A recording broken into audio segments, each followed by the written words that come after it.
I need to tell you about something that happened in the last 48 hours that 99% of people, including some very smart analysts I know, completely misunderstood. They saw a Truth Social post. They saw Trump announce an airspace closure over Venezuela. They saw headlines about military posturing. But what they didn't see, what they couldn't see without understanding how military systems actually work, is that this wasn't a warning, this wasn't a threat. This was an operational declaration. And the difference between those two things will determine whether we're at war within the next 72 hours.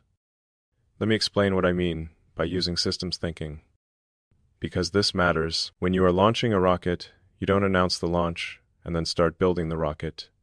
You build the rocket first, you run the tests, you position the assets, you complete the fueling sequence, and then, only when everything is ready, when all systems are go, that is when you announce T-10 and counting. What Trump did with Venezuela, that was T-10. Everything else is already in position: the carrier strike group, the surveillance aircraft, the command and control infrastructure, the targeting packages, all of it. This isn't preparation, this is execution. And here is what makes this moment so significant that most people missed. For the first time in years, President Trump didn't hint at action. He didn't float a trial balloon. He didn't send a cryptic message. He issued a direct, unmistakable operational order. Please consider the airspace above and surrounding Venezuela to be closed in its entirety. Now, to most people, that sounds polite, almost diplomatic. But if you've ever worked in aviation, military operations, or logistics, you know exactly what that language means. That is not a suggestion, that is a no-fly zone declaration. And in geopolitical terms, when the United States tells the world that airspace is closed, it means we have both the capability and the intent to enforce it with lethal force. Think about what that requires from an engineering standpoint. You can't just announce an airspace closure and hope people comply. You need continuous radar coverage across hundreds of thousands of square miles. You need fighter aircraft on station 24/7, F-18s, F-35s, capable of intercepting anything that moves. You need tankers to refuel them midair. You need AWACS, surveillance planes coordinating everything. You need satellite intelligence. You need command centers processing data in real time. And you need rules of engagement that authorize your pilots to shoot down aircraft that violate the closure. That is not something you assemble overnight. That takes weeks, maybe months of preparation. And we know that preparation has already happened, because the USS Gerald R. Ford, one of the most advanced aircraft carriers ever built, essentially a floating city of military power, is currently positioned in Caribbean waters with its entire strike group. Now let me put that in perspective for you. A carrier strike group isn't one ship, it is a coordinated weapons system. You've got the carrier itself with 70 to 80 aircraft. You've got Aegis cruisers with missile systems that can shoot down anything from cruise missiles to satellites. You've got destroyers with advanced radar. You've got attack submarines lurking beneath the surface. You've got supply ships, refueling vessels, and likely special operations forces we don't even know about. When you position that much firepower in a region, you are not posturing. You are preparing for multiple possible outcomes, and you want the capability to execute any of them within hours. So the question isn't whether Trump is serious. The question is, what triggered this move right now? And what comes next? Let me connect the dots that the media keeps missing, because this isn't just about foreign policy in some distant country. This is about the single biggest ongoing casualty event in American history, the drug crisis. And Venezuela sits right at the mechanical heart of it. Here is the system architecture. Cocaine gets produced in Colombia. It gets funneled through Venezuela's porous borders. Venezuelan government officials, people in Maduro's inner circle, people in the military, they don't just turn a blind eye, they actively facilitate it. They take cuts. They provide protection. They've essentially transformed their country into a narco state. Then those drugs get loaded onto boats or small aircraft and shipped north toward the United States. And increasingly, that cocaine is being laced with fentanyl, a synthetic opioid so deadly that an amount smaller than a few grains of salt can kill you. The numbers are almost incomprehensible. Over the past 25 years, we've lost more than 1 million Americans to drug overdoses. Think about that. from a systems perspective. That is more deaths than every major American war of the 20th century combined: World War I, World War II, Korea, Vietnam, all of them combined. And it is not slowing down. We're losing tens of thousands more every single year. These aren't statistics. These are sons, daughters, parents, friends, real people in real communities, whose lives ended because a supply chain running through Venezuela delivered poison to American streets. Now, Trump says the administration has already stopped about 85% of drug shipments coming by sea through Coast Guard and Navy interdictions. And if you've been paying attention, you've seen the evidence: massive seizures, arrests, boats intercepted in the Caribbean. That is real progress. But here is the feedback loop problem. When you shut down one route, the traffickers adapt. They shift to land routes. They use smaller aircraft. They dig tunnels. They find the path of least resistance. It is basic systems theory. Pressure in one part of the system redistributes to other parts, unless you address the entire network. And that is exactly what Trump was signaling when he said, "We'll be starting to stop them by land also." The land is easier, but that is going to start very soon. Now, stopping drugs by land is fundamentally different than intercepting boats at sea. At sea, you are operating in international waters, or within clear U.S. jurisdiction. The rules of engagement are established, but land operations inside Venezuela, that is not interdiction. That is an incursion. That is striking drug labs, storage facilities, cartel command centers on sovereign territory. Legally, politically, militarily, that crosses a significant threshold. It is essentially an act of war, and I think that is exactly what is about to happen. Now let me show you the part of this that most analysts are missing because they're thinking about Venezuela in isolation. But Venezuela isn't operating in a vacuum. It is deeply aligned with some of America's biggest adversaries: China, Russia, and Iran. And this is where the story gets much bigger than drugs. Over the past 2 decades, while the United States was focused on the Middle East, burning trillions of dollars and thousands of lives in Iraq and Afghanistan, China has been quietly building influence in Latin America, and Venezuela has become one of Beijing's most important strategic footholds in the Western Hemisphere. China is now Venezuela's largest trading partner. Chinese companies have invested billions in Venezuelan oil, infrastructure, mining. In return, Maduro's regime has given China a presence right in America's backyard. Russia has done the same thing. They've sent military advisors. They've conducted joint exercises. They've reportedly established signals intelligence facilities that can monitor us communications and military activity. For those of you who lived through the Cold War, this should sound very familiar. It is the same playbook the Soviet Union used when they tried to establish missile bases in Cuba in 1962. The United States drew a red line then. We're drawing one now. Because here is the first principle: the Western Hemisphere, North America, Central America, South America, the Caribbean, is not just another region on the map. It is our sphere of influence. It is where our security begins. Geography has always been America's greatest strategic advantage. We have friendly neighbors to the north and south, and oceans protecting us to the east and west. That geographical reality has allowed us to project power globally, without worrying about threats in our own neighborhood. But if we allow hostile powers to establish themselves here, if we let China build military installations, if we let Russia set up intelligence operations, if we let Iran fund proxies, we lose that advantage. Suddenly, we're vulnerable in ways we haven't been since the Cold War, and that changes the entire strategic calculus. This is what the administration is calling its hemispheric defense strategy, and it represents a fundamental shift in US foreign policy that hasn't gotten nearly enough attention. For decades, American resources have been focused outward, on Europe, the Middle East, Asia. We've spent trillions trying to stabilize regions that, frankly, have shown very little interest in stability. Meanwhile, our own neighborhood has been neglected. Countries in Central and South America have struggled with corruption, violence, poverty, and we've largely stood by and watched, or worse, we've let other powers step in and fill the vacuum. The hemispheric defense strategy reverses that. The logic is simple. Instead of spending resources trying to fix problems on the other side of the world, let's focus on securing our own region. Let's make sure the countries closest to us are safe, prosperous, and aligned with American interests.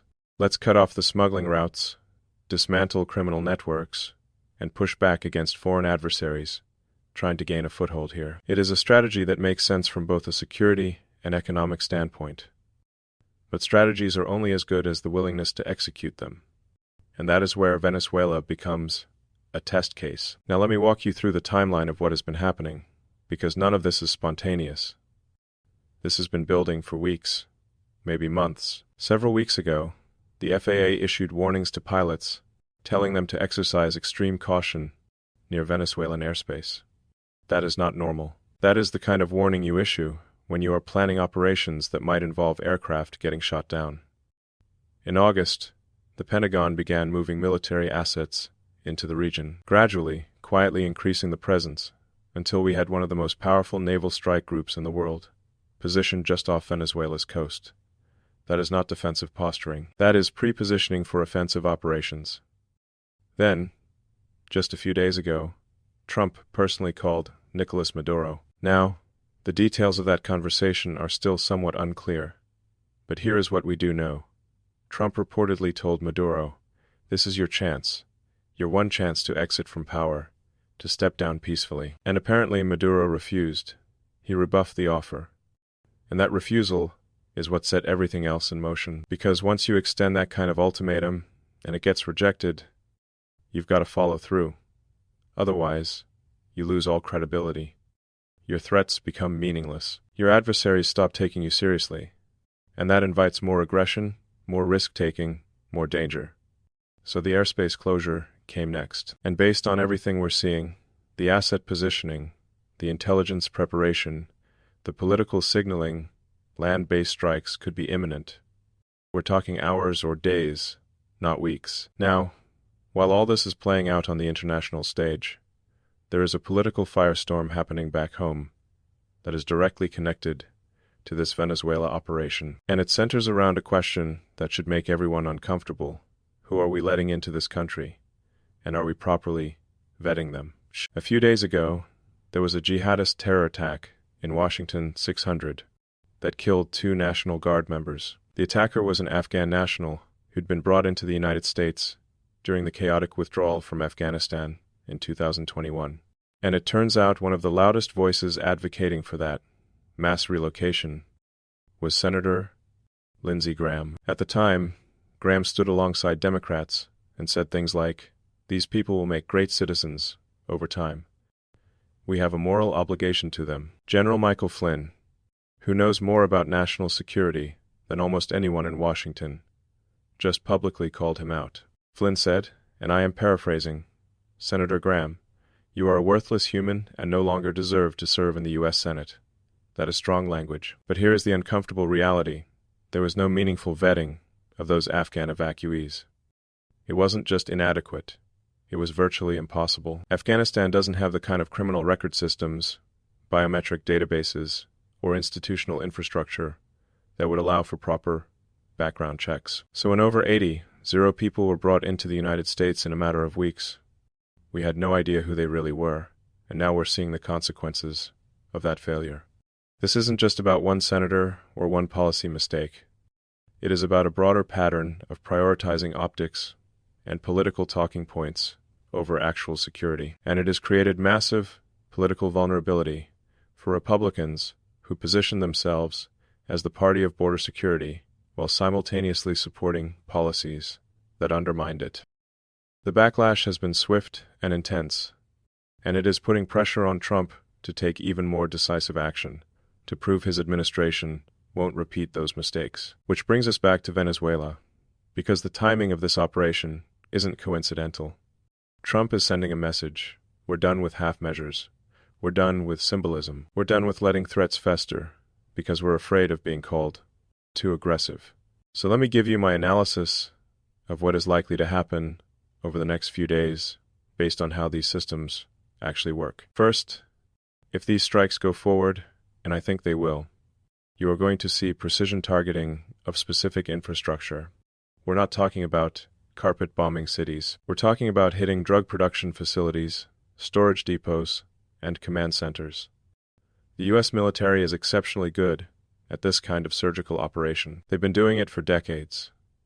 The technology has gotten better, the precision has improved, and the ability to minimize collateral damage is far beyond what it was even 10 years ago. Second, there will likely be some initial volatility in markets. Oil prices might spike temporarily because Venezuela is an oil producer, and any conflict in the region makes energy traders nervous. You might see some diplomatic theater. Maduro will make angry statements. Russia and China will issue condemnations. Maybe some symbolic sanctions. But here is the reality. None of those countries are in a position to meaningfully intervene. Russia is bogged down with its own conflicts. China has no military capacity to project power into the Caribbean.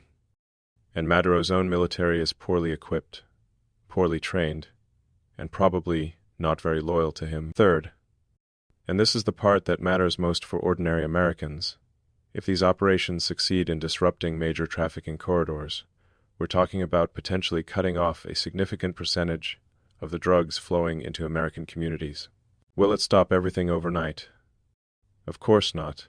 The cartels are adaptive. But when you destroy production labs, when you eliminate storage facilities, when you make it exponentially more difficult and dangerous to operate in previously safe territory, you force them to change their entire operational model. Routes get longer, costs go up, coordination becomes harder, and most importantly, volume drops.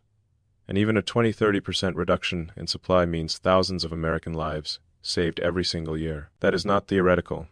That is real families who won't have to bury a child. Real communities that won't be devastated by addiction. Now, let me address the elephant in the room that I know some of you are thinking about. Iraq and Afghanistan. You're remembering promises of quick victories that turned into decades-long quagmires. You are wondering if we're about to make the same mistakes again. And here's where I need to be really clear. Because this situation is different in some very important ways from an engineering standpoint. First, geography matters. Venezuela is not halfway around the world. It is in our hemisphere, just a few hours' flight from the southern United States. That means logistics are simpler, response times are faster, supply lines are shorter. We're not operating at the extreme end of a 10–0-mile supply chain. Second, we're not talking about nation building or regime change in the traditional sense, at least not primarily. The stated objective is disruption of drug networks and elimination of cartel infrastructure. That is a focused, targetable mission with clear success metrics. You are not trying to transform an entire society or win hearts and minds. You are identifying specific threats and eliminating them. Third, there is a massive difference between occupation and precision strikes. We occupied Iraq and Afghanistan for years, trying to govern, build institutions, create stability. That is incredibly difficult, maybe impossible in those contexts. But striking specific targets and then withdrawing, that is something the U.S. military does extremely well. And fourth, and this is crucial, most Venezuelans would probably welcome action that weakens Maduro's regime. The country has been devastated by economic collapse, hyperinflation, political repression. Millions have fled to neighboring countries. Those who remain are living in desperate poverty, despite sitting on some of the largest oil reserves in the world. So if American strikes create space for political transition, there is a real chance the Venezuelan people see that as liberation, not invasion. But here is what I think is the most important strategic dimension of this whole operation. And it is the part that goes way beyond Venezuela, or even drugs. This is about sending a clear message to America's adversaries about resolve and red lines. For years now, China, Russia, and Iran have been testing us. They've been probing for weakness, seeing how far they can push before we push back. China has been expanding aggressively in the South China Sea, in Africa, in Latin America. Russia has been meddling in elections, conducting cyber attacks, supporting hostile regimes. Iran has been funding terrorist proxies across the Middle East. And for the most part, they've done all of this with relatively little consequence. Sure, there have been sanctions, diplomatic protests, strongly worded statements, but real tangible consequences that make them think twice. Those have been rare. What is happening right now in Venezuela is different. This is the United States drawing a clear line and saying, Not in our hemisphere. You can do what you want on the other side of the world, but this region, our region, is off limits. And if you cross that line, there will be immediate, kinetic consequences. That kind of clarity is incredibly important in international relations because ambiguity invites miscalculation. When your adversaries aren't sure how you'll respond, they're more likely to take risks. But when they know with certainty that certain actions will trigger a strong response, they're much more likely to exercise restraint. Think about it from a game theory perspective. If you are China or Russia and you are considering whether to deepen your involvement in Latin America, this Venezuela operation changes your calculus. Suddenly, it is not just about economic investment and diplomatic influence. It is about whether you are willing to risk direct confrontation with the United States in a region where we have overwhelming military advantage and clear strategic interest. Most rational actors in that position will back off, not because they suddenly like America or agree with our values, but because the cost-benefit analysis no longer makes sense. Now, I know some people are worried about escalation. They're thinking, what if this spirals into something bigger? What if there is retaliation? What if other countries get involved? And those are legitimate concerns. But here is the thing: those concerns have to be balanced against the cost of inaction. Because doing nothing also has consequences. Doing nothing means the drug crisis continues unabated, claiming 100 American lives per year. Doing nothing means hostile powers become more entrenched in our hemisphere, building infrastructure and influence that will be much harder to dislodge later. Doing nothing means American credibility continues to erode, making conflict more likely down the road, not less. Here is an analogy I use when thinking about these kinds of decisions. If you've got a small leak in your roof, you can ignore it for a while. You can tell yourself it is not that bad. Fixing it would be expensive and disruptive, but the longer you wait, the worse it gets. And eventually, what could have been a manageable repair becomes catastrophic structural failure that costs 10 times as much. The same principle applies in foreign policy. Problems addressed early, decisively, with overwhelming force tend to get resolved quickly, with minimal long-term consequences. Problems allowed to fester metastasize into something much worse. And here is where the Venezuela situation is actually quite different from Iraq and Afghanistan. In those cases, we went in without clear, achievable objectives. We said we were going to transform entire societies, build democracies from scratch. Those are incredibly difficult, maybe impossible goals. But disrupting cartel infrastructure, taking out drug labs and storage facilities, that is concrete, achievable, with a clear endpoint. You identify targets, you hit them. You assess damage, you determine if follow-up is needed. You are not trying to occupy territory or govern or fundamentally change a culture. You are eliminating specific threats. So here is where we are right now, and here is what I need you to understand. We're living through a moment where multiple crises, the drug epidemic, border security, the rise of hostile foreign powers in our hemisphere, questions about American credibility, are all converging. And for the first time in a long time, we have an administration willing to take decisive action instead of just managing the problem. You might not agree with every aspect of that action. You might think it is too aggressive or not aggressive enough or poorly timed. That is fair. These are complicated issues. But what you can't deny is that this is a line being drawn. This is the United States saying, we're not going to keep letting our communities be poisoned. We're not going to keep tolerating hostile regimes in our own backyard. And we're not going to keep pretending that strongly worded statements are a substitute for action. So here's my final question for you. And I want you to really think about this before you answer in the comments. If you had to choose between a foreign policy that avoids all risk, that never takes military action, that prioritizes not making mistakes over achieving objectives, versus a foreign policy that is willing to use force when necessary, that draws clear red lines and enforces them, that accepts some risk in order to protect American lives and interests. Which one do you actually want? Because that is not a hypothetical question anymore. That is the choice being made right now, in real time. And the answer to that question will determine not just what happens in Venezuela, but what kind of world your children and grandchildren inherit. Here is what I believe. Reality doesn't care about your preferred narrative. Physics doesn't care about political ideology. Systems break down when they stop receiving accurate feedback from the real world. And right now, the feedback is clear. The drug crisis is killing Americans.